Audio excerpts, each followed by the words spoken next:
West Coast Cookbook and Speakeasy with Chef Justice Putnam. Netrootsradio.com.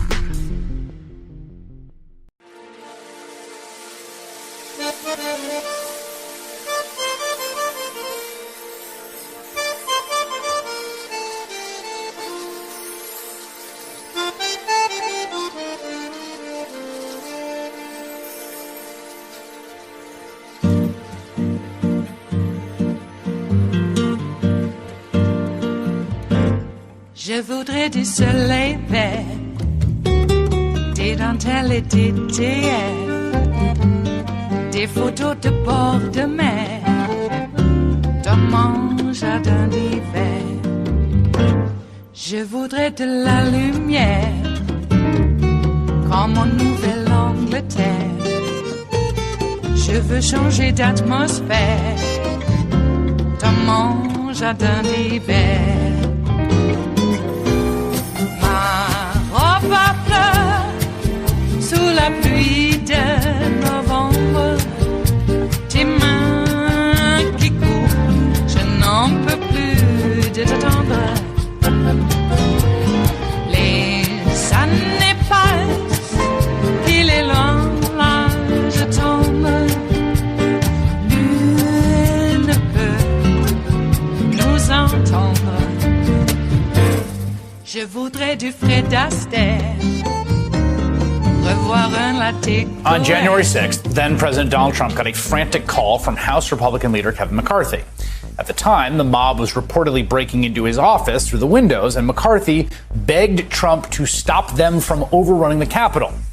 But Kevin McCarthy was not the only person who pleaded with Trump on the phone call to call off the attack. Politico is now reporting that as lawmakers were evacuated to a safe room, Congressman Jim Jordan of Ohio was joined by Congressman Matt Gaetz of Florida. Together, they, quote, and this is Politico's reporting, implored Trump to tell his supporters to stand down, per a source with knowledge of that call. When asked about the call by Politico's Olivia Beavers, Congressman Jordan responded, quote, look, I definitely spoke to the president today. I don't recall. I know it was more than once. I just don't recall the times. He is getting very good at that, huh? The January 6th committee, this raises important new questions. Did Leader McCarthy know about this call when he tried to appoint Jordan to the committee? And will the committee call Jordan and Gaetz to testify, given they are now in the center of the insurrection timeline? Olivia Beavers, congressional reporter for Politico, who broke this story. Joyce Vance, a former U.S. attorney for the Northern District of Alabama, also co-host of the Sisters-in-Law Legal podcast, as well as an MSNBC legal analyst, and they both join me now. Olivia, just if you could sort of flesh out your reporting here about what we know about this phone call, when it happened, what may or may not have been said in it. Certainly, Chris. So we know that when lawmakers were evacuated from the House chamber, they essentially went into this back room where Congressman Jordan, from his cell phone, was trying to reach the White House. He was patched in with President Trump, and Matt Gaetz participated in that phone call, in which source with knowledge says that they basically were telling Trump that he had to tell his followers to stand down. The source declined to say what Trump said in response. What was not included in the report is that I was also told this source knew also that there were other phone calls made to Mark Meadows after these phone calls. So we're kind of getting some clues and details into how Trump's allies were basically reaching out to the White House as there were still rioters trying to break into the Capitol building. And it raises more questions about what these conversations and what the nature is, and whether any other allies were also trying to call Trump and say, you need to say something. I just want to, I want to sort of make the subtext the text here for a moment. And then Joyce, I'm going to turn to you on a legal question, but just to follow up, Olivia. So the one theory, right? When I mean, we've all seen Jordan's performance. I think as a reporter, you got a pretty good nose for when politicians don't want to answer a question. You don't actually have to be a professional reporter to see that in Jim Jordan. He's been very squirrely, and I think one theory was like, oh, well, he was somehow complicit in this, or he was like cheering it on or something. But what emerges from your reporting, and it's, you know, it's not definitive yet, we'll find out, is that like it's the opposite. He, like all sensible people, were saying, dude, call off the dogs braying at our doors. And he doesn't want people to know that, because if they know that, that implies that he understood, as Matt Gaetz did, and anyone with half a brain, that the president was obviously responsible in some ways for them being there. Absolutely. I mean, the suggestion is that they were trying to say, this is bad, you need to get involved. That was the message to the president that they had. And as to whether or not how the president responded, we still don't know. But there were frantic phone calls being made, and that they were placing this phone call away from other members, trying to implore him to, get involved. And we saw that speech that he made hours later that was basically reluctant, hesitant, and far too late. So we know the president did eventually speak, but not when these phone calls were being placed. Yeah, he said, "I love you," after they bashed a bunch of cops' brains in. I want to ask you this legal question, Joyce, because this is fascinating terrain for me. So this is NBC News reporting that the committee is going to ask phone companies for Republican lawmakers' records. The records are of Lauren Boebert of Colorado and Jim Jordan, Mo Brooks, Madison Cawthorn, Matt Gaetz, Louis Gohmert, Marjorie Taylor Greene, Jody Heiss, Scott Perry, Andy Biggs, Paul Gosar. It's sort of the usual suspects there. What do you think about that request? What legal status is it going to have? How much of a fight is that going to be? There's a larger question here, because the legal issue that's unresolved, Chris, is whether a committee like this can subpoena a member of Congress for testimony. Right. And these records are a little bit different from testimony itself. But certainly we should expect to see these members try to delay the committee's process by challenging in court whether there's some sort of extended speech or debate clause protection for these records. Spoiler alert, I don't think that there is. I think the law is pretty well established that not everything that a member of Congress does is done in their official speech and debate clause capacity. And we've got this interesting take from DOJ in the civil lawsuit filed against Mo Brooks and the former president and others, where DOJ talks about conduct that is outside of the official function because it's, for instance, electioneering. Or one might think that fomenting an insurrection might be outside of a congressperson's official scope of responsibilities. So these subpoenas can go forward. The information that the House committee will get is probably pretty limited at the outset. It will let them see which numbers we're calling other numbers, and that may help them devise a strategy for which witnesses they actually wish to call to speak and take testimony from in person. Just to follow up on what I just said to Olivia, in terms, I mean, we saw during the inauguration, right? During the second impeachment, that there was, the case presented, right? That the theory of the case is that if you got people calling the president to say, call off the dogs, the obvious logical entailment of that is that they think he controls the dogs, ergo is responsible for them. And that if you show more members of Congress doing this, it just further bolsters that view of the responsibility, whether that's just ethical or legal responsibility. So here we're talking about political accountability as opposed to what might be happening up the street from Congress in the Justice Department, where they could have an investigation into criminal responsibility. In terms of creating a public record, I think you're absolutely right, because if members of Congress are treating the former president as though he had control of the mob, yes, that gives you an awful lot of insight into what they believed. And it's important to put people on the record under oath, because something we haven't talked enough about the work of this House Select Committee is that its goal is to build a historical record that people can rely on. Nothing says reliability like putting people under oath. Great point. Final, very quickly question. Am I right, Olivia, your reporting indicates there were multiple calls with Jordan and Trump on that day? That is what Jordan told me when I asked him about his phone call with Gaetz. He said that he doesn't recall when, but he recalls that he has had multiple conversations. And then he sort of then goes, it probably would make sense that one of those phone calls would have happened in that safe room where they were evacuated. So he didn't, directly confirm. But, at one other point I wanted to quickly make, I've had a few sources saying, if you keep on saying I don't recall, you could just go back and look at the records so you could start filling in those blanks if you really wanted to. It is Tuesday, the 31st of August of 2021, and you are in West Coast Cookbook and Speakeasy. I am your chef de cuisine, Justice Putnam. Gunner the English Bulldog is our snoozing sous chef, and our daily special is Tarrytown Chowder Tuesdays, a small scant dash, a mere pinch of hot smoked Hungarian paprika will make all the difference in the world. It's made a difference to old Gunner here. He's snoozing on it as we speak. It's his job. Well, speaking of jobs, how are you? Are you back to work? Are you working from home? Well, I hope so, because we are in a resurgent, period now of this virus. We all know that it wasn't going to be over in just a few months. We need to remember, or not remember, how would we? Very few of us would have experienced the 1918 pandemic, but nonetheless, we should remember our history, and that is that the 1918 pandemic took at least 2 years to get a handle on. And I would say that we're doing pretty good, because they didn't have vaccinations back in the day, not like we have now. Oh no. Which also beggars the question, why is it that this vaccine for this virus is being fought so hard against?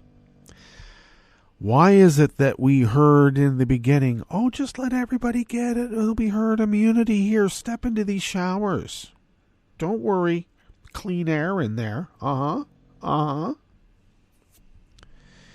Is that what's going on?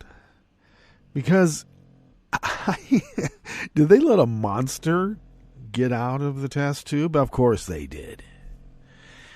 We know that they thought, and when I say they, I'm looking at you, Stephen Santa Monica Goebbels Miller, and the others of your ilk like Donald Dunny Two Scoops Trump.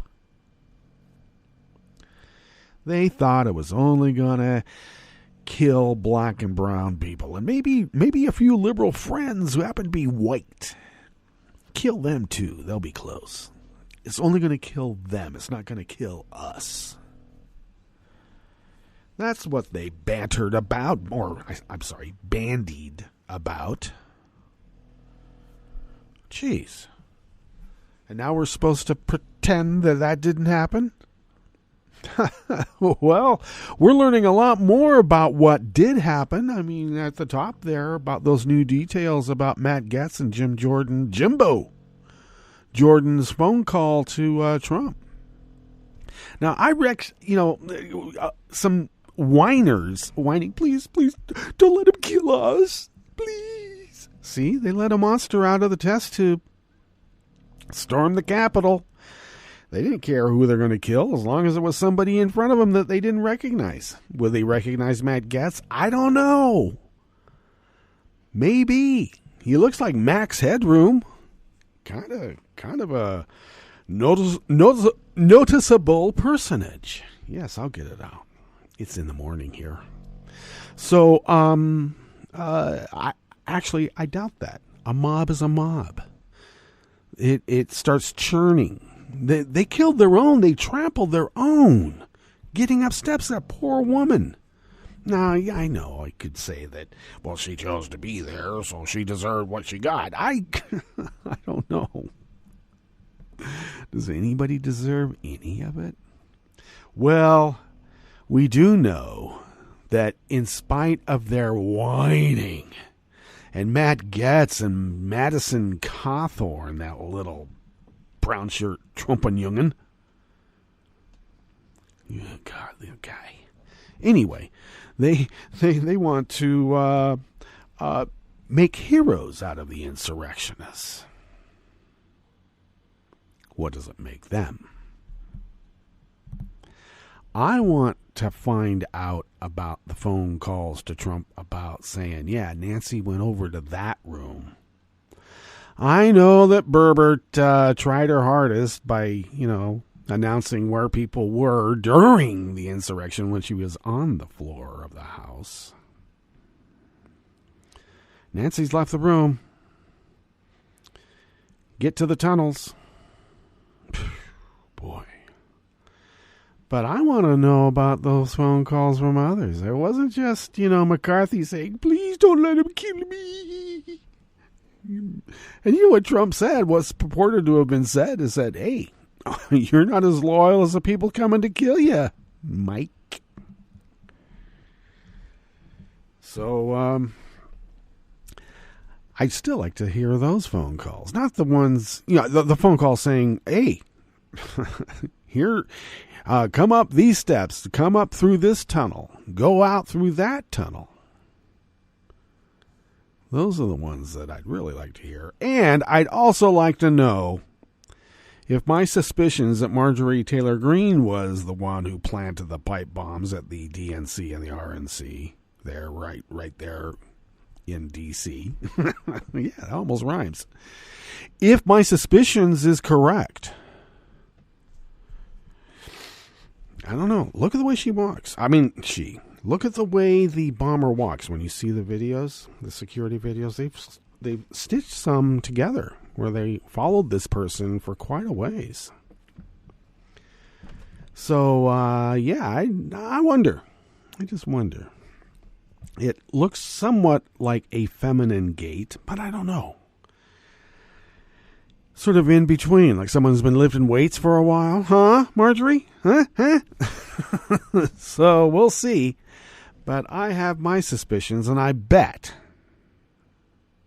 she didn't destroy the SIM card out of the cell phone she was carrying that night when she planted the pipe bombs. I think somebody knows. And like all the other times through history, people thought, well, if we let this out, it'll just collapse our whole society. Like Lyndon Baines Johnson saying, to Dirksen, hey, Everett, this is treason. I know, Lyndon. So they didn't even get a slap on the wrist, and they pretty much put a noose around our necks as their way of saying thanks. Do we continue? No, I say no, we do not. Not ever. Well, we could go on and on and on. We could speak about the storm, but I think the storm speaks for itself. And rather than having these interviews with those stalwarts, I'm not going to leave my property and I got trapped. Oh, darn. I got pretty afraid. I was the most afraid I ever was. Rather than hearing those interviews, I'd like to hear some interviews from some poor people who were trapped and couldn't get out and how they survived. Rather than the scofflaws. Scofflaws? Scofflaws? Yeah, that's got to be it. Who chose to stay and put a burden on everybody else. Wow, where have we heard that before? Yeah. ICU beds kept from heroes from Afghanistan and other theaters of war. Couldn't get gallstone or gallbladder surgery. Yeah, gallstones. Couldn't get that. Couldn't get an ICU bed. Died. Because the unvaccinated. I'm already hearing, they're not all unvaccinated. There were two like it that were. This is what I'm hearing around our hospitals now. There's two people who are vaccinated that are in ICU now, so they're not all unvaccinated out of the 100 or whatever it is. Yep, they're splitting hairs already because they know they're bloodsuckers. That's why they take the horse dewormer. It gets rid of parasites, and they hate themselves. They do. This is so reminiscent of the Flavor Aid deal at Jonestown. Take this. Have a better life. Uh-huh. Yeah, you'll have a better life. See, we're already hearing Tater Reeves. I like to call him Tater Reeves rather than Tate Reeves. Tater. Eternal life. We don't worry about simple things like diseases because we have eternal life. No, you have eternal death. Shut up. God, I hate these people. I mean, rhetorically. Because we all have to love. Don't we? Yeah, sometimes it's got to be tough love, okay? We're going to do some tough love on old Tater Reeves. Tate, let me tell you something, Tate. This is the life that God gave you. Don't waste it.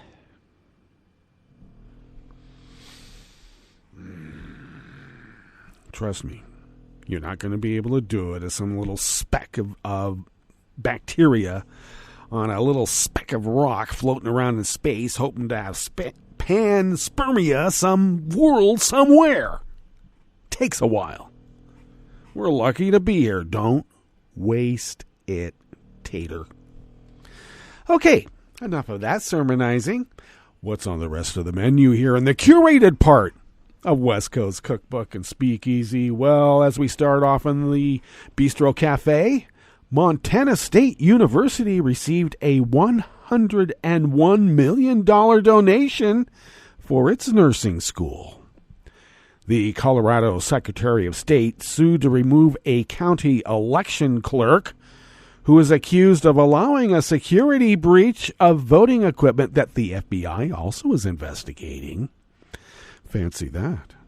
And Ron DeSantis blew off a court judgment and withheld funds from 2 school districts that made mask mandatory in classrooms this fall.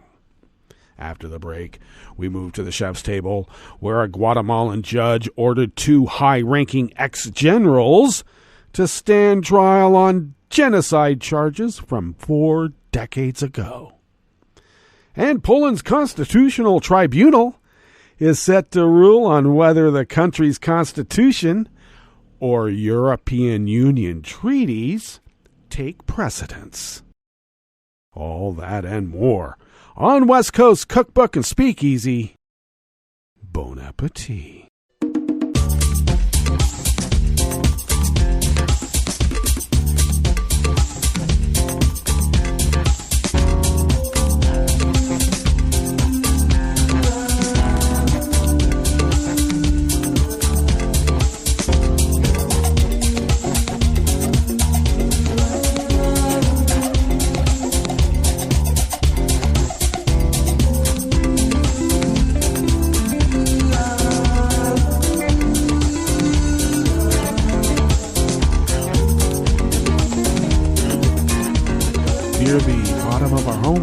At netrootsradio.com, to the right of the page is our chat room link. And the chat room is monitored by Kelly Lincoln, and she's busy.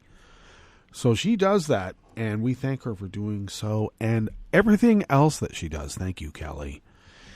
If you would look across the page to the left from that chat room link, all the way to the left near the bottom of our homepage at netrootsradio.com, there is the link to our Patreon page. And that's there, of course, because, we have to admit it. We need help paying our bills. This little powerhouse of resistance is able to be the powerhouse of resistance it is because of your generosity and the generosity of those in the future. We count on it, please. The bills, the cost of the bills just keep going up and up and up. Oh my gosh. But anyway, if you could afford, for instance, an espresso type coffee drink, and if you could afford to send those funds our way, we are able to, pool that money with what we pull out of our own wallets, because we do that. And then we pay our bills. We fly under the radar because that technology is still in use. And we continue this powerhouse of resistance as we've been doing for so many years, as the founders originally intended. And we took that seriously. So thank you for your generosity, and thank you in the future for being generous, because, once again, we need it. If you would like to follow Netroots Radio on Twitter, do so at Netroots Radio. Tom takes care of that and a lot more. Thanks, Tom. You can follow me on Twitter, and I suggest you do, because I post the show notes and links diary on Daily Co's and then get that linked up on Twitter at Justice Putnam. So check it out. Show notes and links. Very integral part to this multimedia operation, because there's no fooling around there. only here. If you would like to follow the show on Twitter, you can do so at CookbookWest, and please pick up podcasts by way of Spreaker, Stitcher, TuneIn, iHeart, YouTube, iTunes, and wherever fine podcasts can be found, mixed in with all the rest of us. And we're there too. Yes, we are. All right, this first offering here in the Bistro Cafe of West Coast Cookbook and Speakeasy comes out of the Associated Press by, well, anonymous staff. It must be an intern. Maybe, or maybe not. Montana State University said yesterday, Monday, that the founders of an insurance company are donating $101 million to its nursing school. School officials said the donation is the largest gift to a university nursing program in U.S. history and will help the state deal with a shortage of nurses. The donors are Mark and Robin Jones, the billionaire founders of Goosehead Insurance and part-time Montana residents. I'm sorry, there's some geese flying overhead outside, and they were quite raucous. At first, I didn't quite understand what the noise was. Back to the article at hand. The couple, originally from Alberta, Canada, they must be flying south, were inspired to make the gift after losing a friend to cancer and learning of the need for more healthcare professionals in Montana. The couple is building a second home in the Whitefish area where they vacationed as children.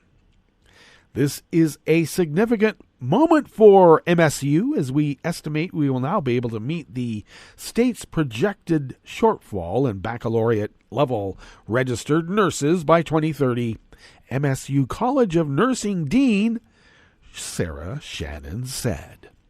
The goal of the donation is to allow MSU to increase the number of four-year nursing students who graduate each year from 256 to 400. And they want to do that by 2030 and add to the ranks of nurse practitioners. Nurse practitioners can be primary health care providers and can prescribe medication.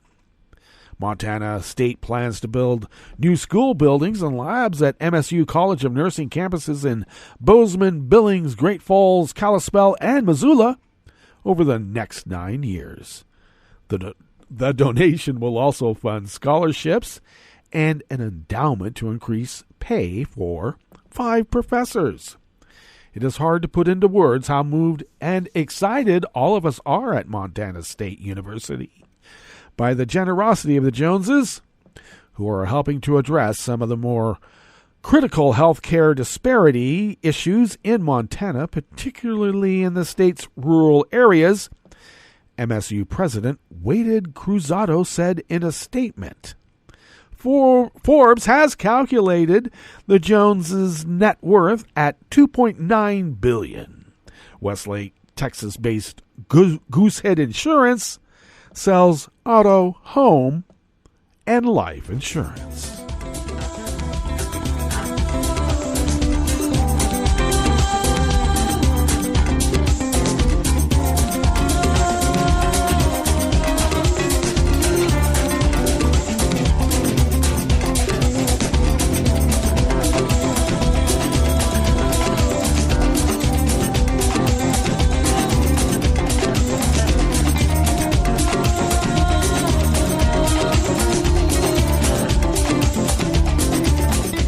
Patty Nieberg of the Associated Press brings us this next offering here in the Bistro Cafe of West Coast Cookbook and Speakeasy, Tarrytown Chowder Tuesdays. The Colorado Secretary of State sued to remove a rural county's election clerk who is accused of allowing a security breach of voting equipment that the FBI also is investigating. An initial investigation showed images of election management software were obtained by conspiracy theorists and posted on far-right blogs said Secretary of State Jenna Griswold. Griswold's office also said it believes one of the images was taken on May 23rd from a secure room where the equipment was stored and accessed by Mesa County Clerk and Recorder Tina Peters, who allowed a non-employee into the office. The Secretary of State's office identified that person but refused to say anything more about who he is or why he was there. The Associated Press is not naming him until more information becomes available. He has not been charged with a crime. I would say he's not charged with a crime yet. In a statement announcing the lawsuit, Griswold said legal action was necessary because she cannot officially remove a sitting county clerk from acting as a designated election official. The lawsuit also calls for the appointment of former Secretary of State Wayne Williams to replace Peters and for former Mesa County Clerk and Recorder Sheila Reiner to serve as the election supervisor for the county's November elections. Coming up, Peters has not made any local appearances since the Secretary of State announced the investigation in early August, but she has appeared on broadcasts hosted by MyPillow CEO Mike Lindell. We all know him, according to the AP here, as a staunch supporter of former President Donald Trump, who has made unsubstantiated claims about fraud in the 2020 election. Oh, you mean another rich guy putting on the Ritz so that he can be part of the insurrection too? On those broadcasts, Peters claimed that Griswold's investigation is an attempt to take over one of the few remaining conservative counties in Colorado. Peters also said Reiner has a history of liberalism and has tried to derail Peters' position since she was elected in November of 2018. Yeah, is that what it is? So much for bipartisanship now, huh? We're supposed to treat them with love and respect, honor their feelings. Well, these are their feelings. They hate us. Okay? They want to get rid of us. They're afraid because of demographics, and you know what that means. They won't be able to have their boats rise above everything else, which is what they want. They don't want to rise with everybody else. They want to rise above everybody else. The lawsuit to formally remove Peters comes after the Mesa County Commissioners unanimously voted to replace her with Williams at an August 17th meeting. As an elected official, Peters is still being paid. The commissioners praised the changes in a statement on Monday yesterday, saying that Mesa County will have arguably the most secure and transparent election system in the United States. I appreciate the confidence the commissioners, the secretary, and the attorney general have shown, Williams said in a statement. He also promised transparent and fair elections this fall for the citizens of Mesa County.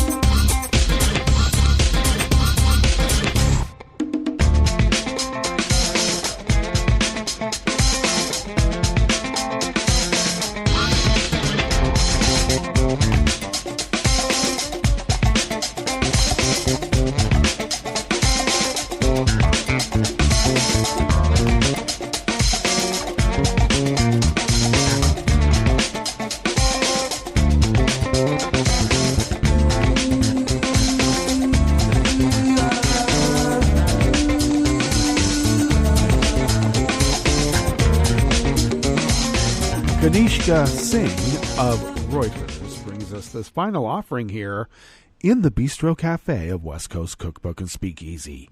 The Florida Department of Education said, I hear Ron DeSantis saying it through a mouthpiece. Well, they said yesterday, Monday, it has withheld funds from 2 school districts that made masks mandatory in classrooms this fall. Commissioner of Education Richard Corcoran announced that the department has withheld the monthly school board member salaries in Alachua and Broward County as directed by the State Board of Education. Earlier this month, the Florida Board of Education told the two school districts that some of their state funding would be withheld if they fail to provide parents with a way to opt out of a requirement that children wear masks. Okay.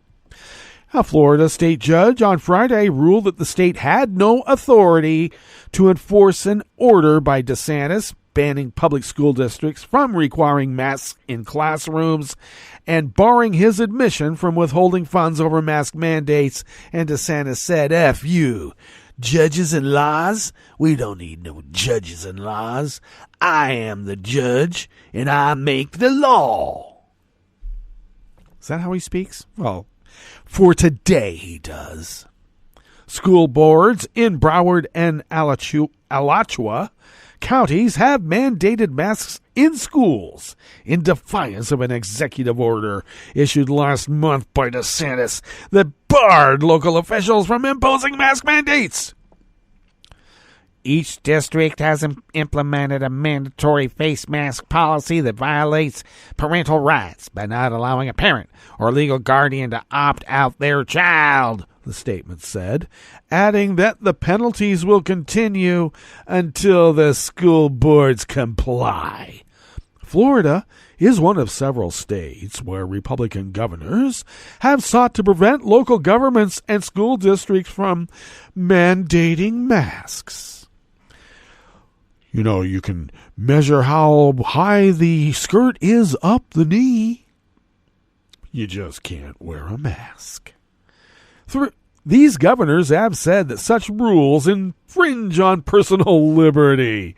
Proponents of mask mandates have said the rules are necessary to mitigate the COVID-19 pandemic as cases rise, particularly in areas with lower vaccination rates driven by the highly infectious coronavirus Delta variant, and obviously ignored or used as a bioterror weapon by those governors.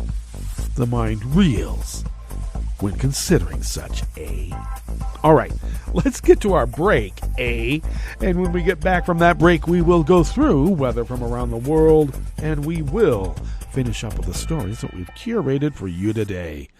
You are listening to West Coast Cookbook and Speakeasy, and we will be right back. You are listening to netrootsradio.com. Please hang up and try again.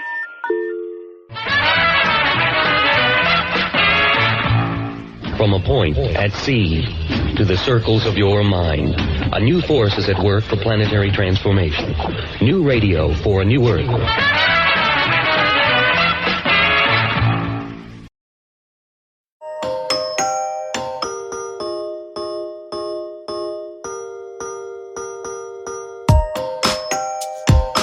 Hi, and welcome to COVID Quickly, a Scientific American podcast series. This is your fast-track update to the COVID pandemic. We bring you up to speed on the science behind the most urgent questions about the virus and the disease. We demystify the research and help you understand what it really means.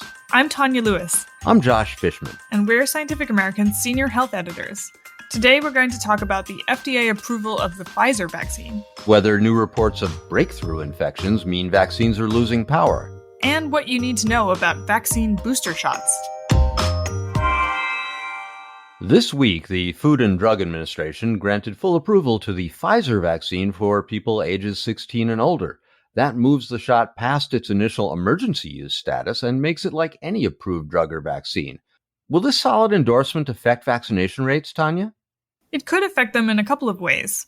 A growing number of government agencies, cities, and businesses have already started implementing vaccine mandates.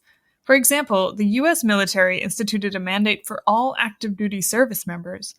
New York City is requiring all Department of Education teachers and staff to get vaccinated, and lots of colleges and universities are implementing mandates too. The other big question is whether the FDA approval will sway any people who are vaccine hesitant. On that front, it may be a big uphill battle. While some people say that the lack of FDA approval was their main reason for not getting vaccinated, others cite mistrust of government and other concerns, which are not likely to magically disappear now that the FDA has given it its formal stamp of approval. Time will tell if the approval will have a big impact on vaccination rates. Right now, though, the Delta variant's rapid spread is what appears to be driving an increase in vaccinations in many of the hardest-hit states. We keep hearing more about breakthrough infections when the virus infects people who are fully vaccinated. That doesn't mean the vaccines don't work anymore, though, right, Josh? The vaccines still work really well, Tanya, and we have some new numbers to back that up. There have been headlines about prominent people who tested positive even though they were vaccinated. 3 U.S. senators last week, for example.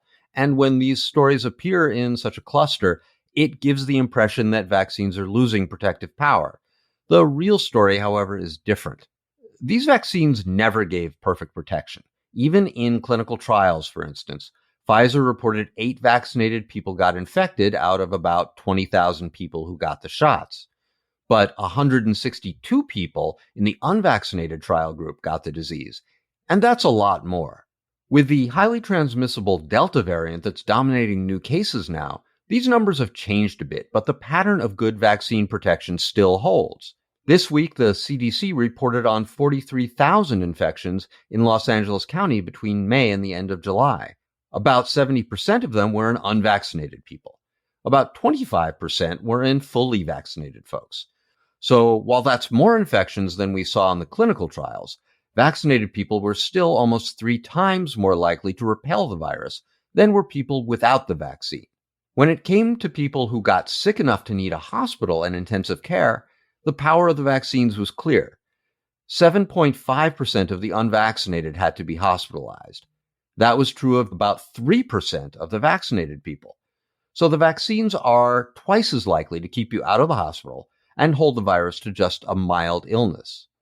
Oregon just reported on its COVID infections in July.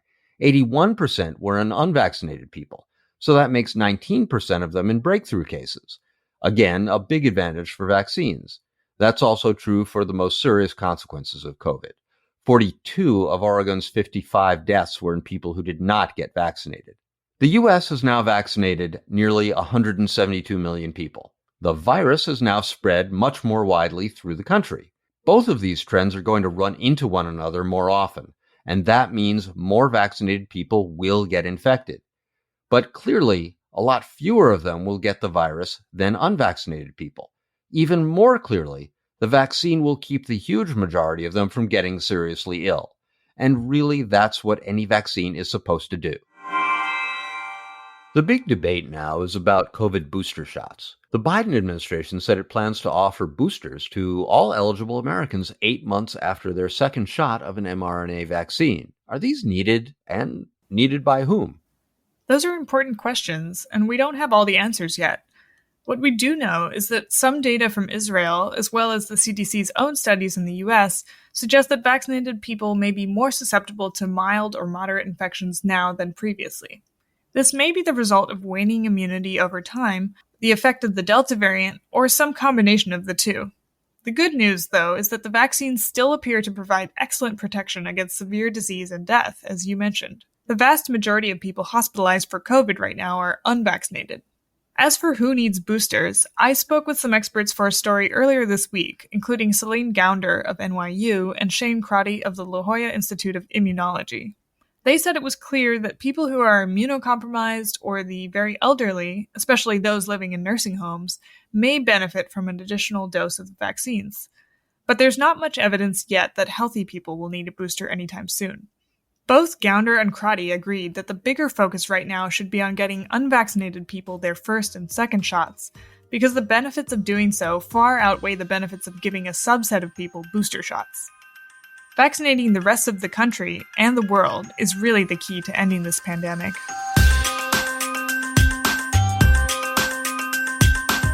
Now you're up to speed. Thanks for joining us. Come back in 2 weeks for the next episode of COVID Quickly, and check out SciAm.com for updated and in-depth COVID news.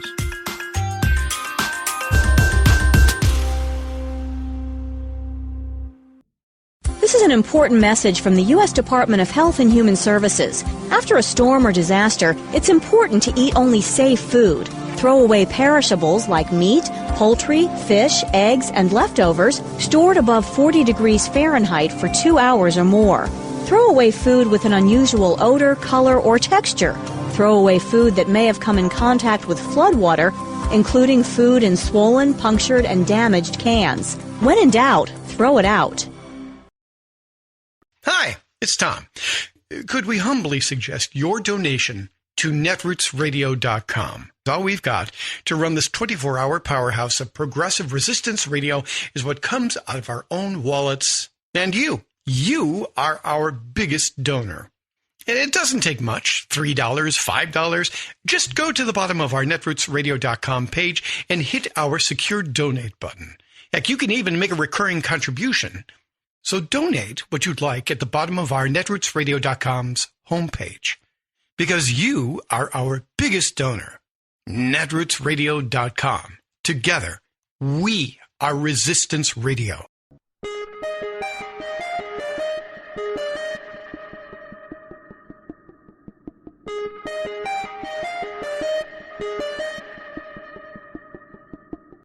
Can you help close the racial wealth gap? I'm Tom Hartman, and this is the Civil Liberties Minute with ACLU attorney Bill Newman.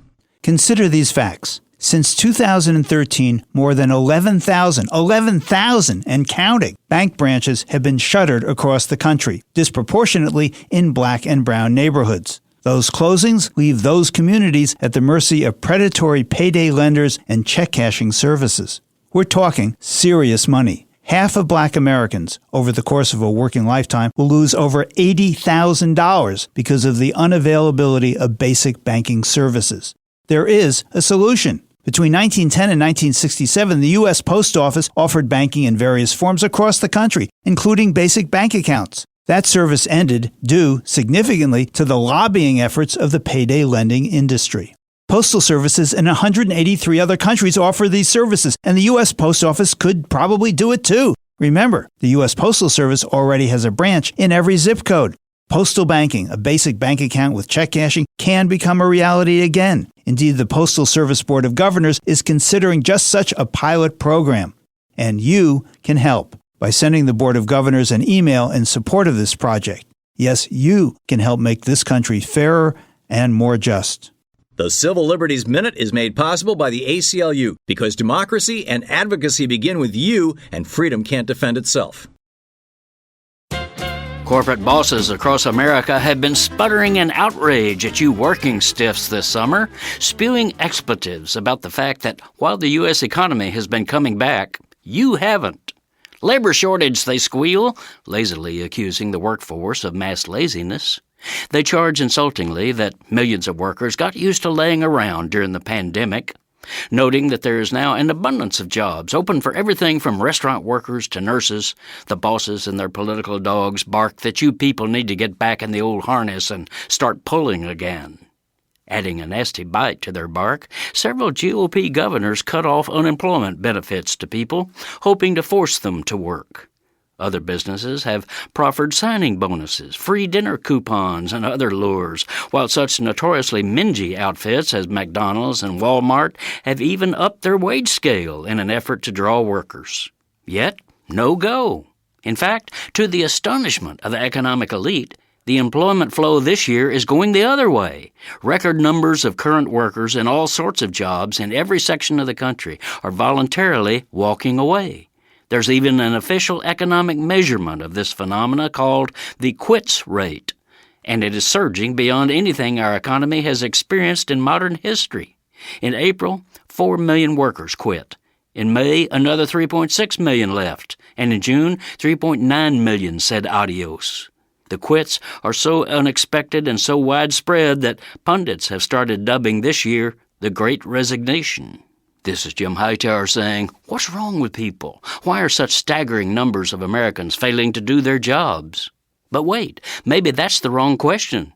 Maybe the corporate system's jobs are failing the people. Consider this. The most common comment by those who are walking out is, I hate my job. The Hightower Radio Lowdown is brought to you by our new Lowdown Happy Hour, now live streaming on Facebook from the Chat and Chew Cafe. With kick-ass political spark plugs like Beto O'Rourke, musical champions like Marcia Ball, and grassroots change makers like the New Georgia Project and People's Action, the Lowdown Happy Hour is reaching out to you to help put the move in movement. So grab a libation and join the fun. Details at hightowerlowdown.org. I'm Rick Smith, and this is Labor History in 2. On this day in labor history, the year was 1864. That was the day the final battle of the Atlanta campaign began with the Battle of Jonesboro. The Union had been embroiled in a civil war with Confederate forces to end the slave labor system for 3.5 years. It had been a difficult summer. Battles were increasingly bloody, with casualties on both sides numbering into the tens of thousands. Criticisms intensified against key Union generals like Sherman and Grant. Pressure mounted against President Lincoln to end the war and withdraw the Emancipation Proclamation if necessary. General William T. Sherman mounted the Atlanta campaign earlier that year in May. His forces scored a number of victories throughout the summer, but could not decisively defeat Confederate forces. By August, Northern morale was so low that the Republican National Committee deemed Lincoln unelectable. The Democratic National Convention, convening in Chicago, had declared the war a failure and planned to ride to victory over Lincoln in the November elections. But Lincoln's commitment to emancipation was unwavering, and Sherman did not disappoint. He understood that Atlanta was, as historian Eric Foner describes it, a key railroad hub and the communications and transportation center for the entire Southeast. Sherman's forces had been marching down from Chattanooga for most of the summer. Finally, they marched to the south of Atlanta to cut the last key rail line. And on this day, Union forces positioned themselves at the Flint River and at the Macon and Western Railroad. Over the next 2 days, they would successfully beat back multiple Confederate assaults, destroying the rail line and forcing Confederate forces to abandon Atlanta. The city was now fully under Union occupation. Labor History in 2 brought to you by the Illinois Labor History Society and The Rick Smith Show.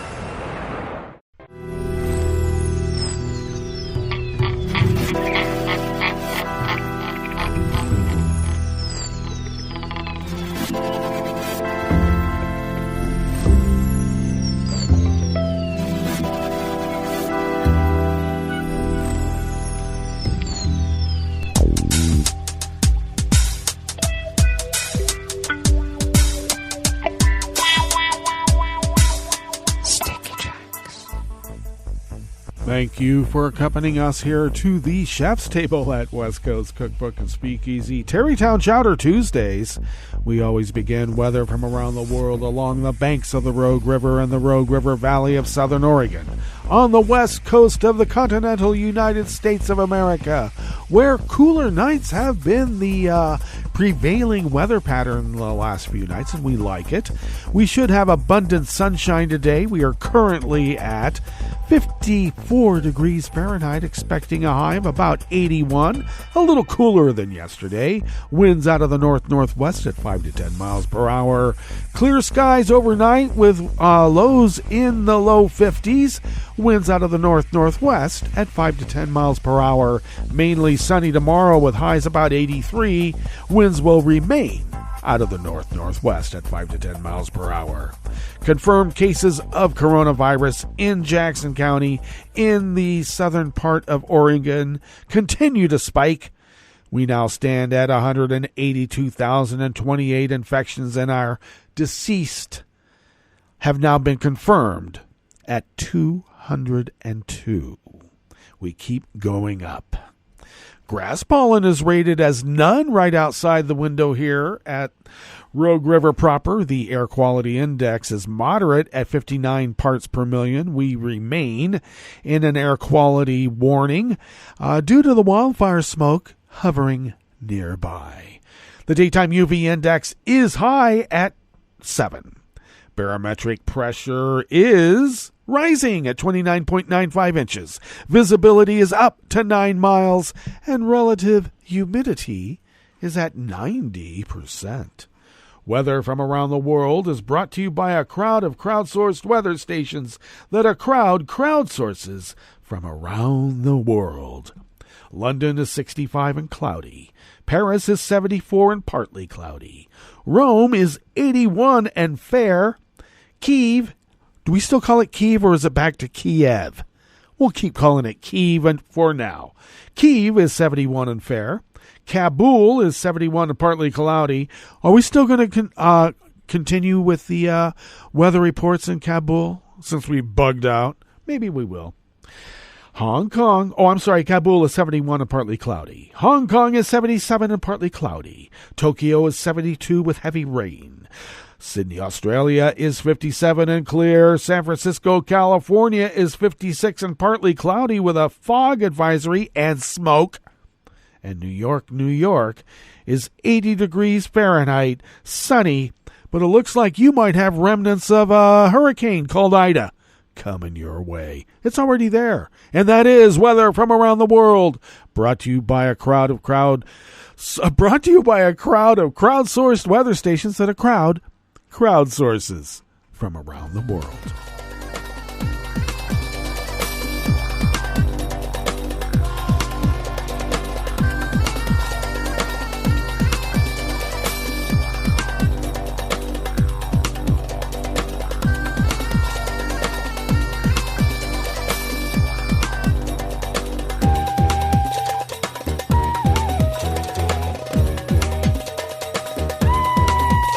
Staff at Reuters brings us this first amuse-bouche here at the chef's table at West Coast Cookbook and Speakeasy.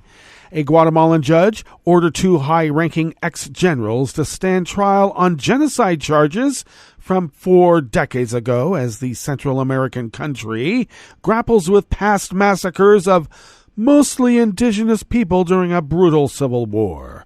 In his ruling, Judge Miguel Ángel Calvez authorized the trial on accusations the 2 former generals, Manuel Benedicto Lucas and Manuel Antonio Calles, committed genocide, crimes against humanity, and forced kidnapping from 1978 to 1982 in a case where more than 1,700 people were killed over 31 separate massacres. The killings took place in the country's northern Quiche region, home to many indigenous Maya. Lucas was the third-ranking army officer at the time of the alleged crimes, as well as brother of then-President Romeo Lucas, while Calles was in charge of national intelligence. Neither man could immediately be reached for comment on the judge's order. Both are 85 and have been held since 2016 in so-called preventative detention in a military medical facility in the Guatemalan capital. In June, Judge Galvez separately charged 6 other ex-military members for their participation in the death and forced disappearance of at least 183 civilians during the 36-year Civil War. The war, which ended with peace agreements in 1996, is believed to have cost more than 200,000 lives, with another 45,000 disappeared persons.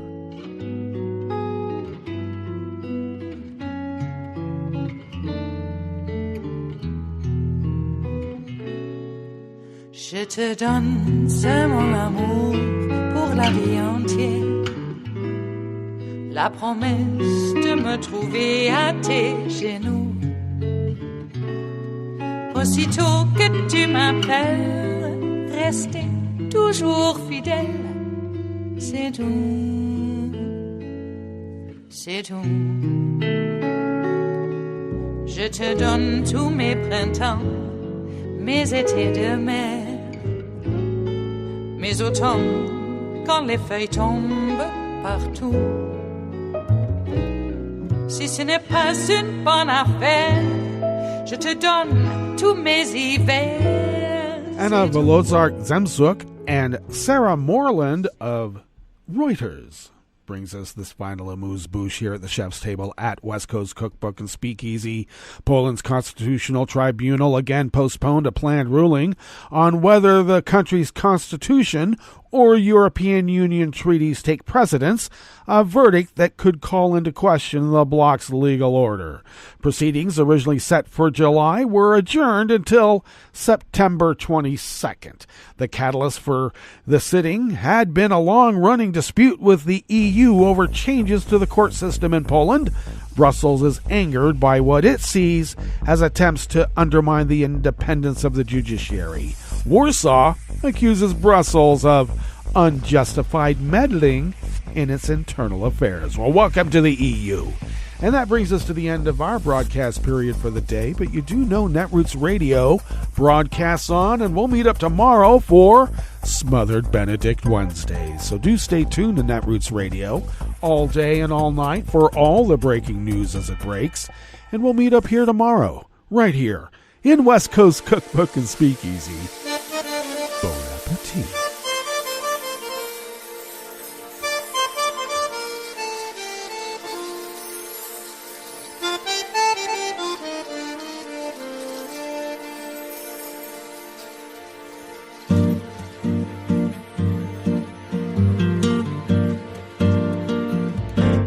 Je voudrais du soleil vert, des dentelles et des théâtres, des photos de bord de mer, dans mon jardin d'hiver. Je voudrais de la lumière, comme en Nouvelle-Angleterre. Je veux changer d'atmosphère, dans mon jardin d'hiver. Robe à fleurs, sous la pluie de novembre, tes mains qui courent, je n'en peux plus de t'attendre. Les années passent, qu'il est loin, là je tombe. Nul ne peut nous entendre. Je voudrais du Fred Astaire, revoir un latte Goël.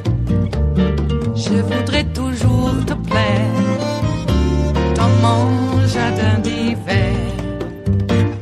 Je veux déjeuner par terre, comme au long de golfe clair, t'embrasser les yeux ouverts dans mon jardin d'hiver.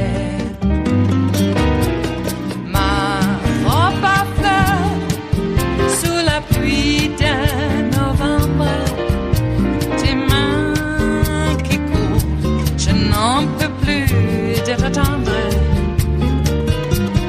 Les années passent, il est loin, là je tombe. Nul ne peut nous entendre. Ba-da-da-dum-di-da-dum. Ba-da-da-dum-di-da-dum. Ba-da-da-dum-di-da-dum. Dans mon jardin d'hiver. Ba-da-da-dum-di-da-dum. Ba-da-da-dum-di-da-dum. Ba-da-da-dum-di-da-dum. Dans mon jardin d'hiver. Dans mon jardin d'hiver. Dans mon jardin d'hiver.